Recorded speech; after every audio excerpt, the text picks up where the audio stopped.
ಮಾಡ್ತಾ ಇದ್ದೀರಿ. ಬಿಕಾಸ್ ಎಲ್ಲಿಂದ ಹಕ್ಕು ಬಂತು ಇವರಿಗೆ? ಹಕ್ಕು ಗಾಡಿಯಲ್ಲಿ ಸೃಷ್ಟಿ ಮಾಡ್ಲಿಕ್ಕೆ ಆಗೋದಿಲ್ಲ. ಹಕ್ಕು ಪಡ್ಕೊಂಡು ನಿಮ್ಗೆ ಗೊತ್ತಾಗ್ತಾ ಇಲ್ಲಪ್ಪ. This is the basic fundamental ಲಾ.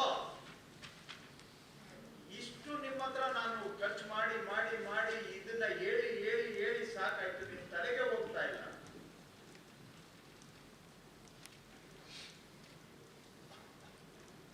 ಅವ್ನು ಯಾರು 9/11 ಹಾಕೊಟ್ನಂತೆ, ಅವನಿಗೆ ಎಂಜಿಲ್ ಕಾಸು ಬೇಕಾಗಿತ್ತು. ಎಂಜಿಲ್ ಕಾಸು ತಿನ್ನಕ್ಕೆ ಅವ್ನಿಗೆ ಇವ್ನಿಗೆ ಕೊಡ್ಬೇಕು.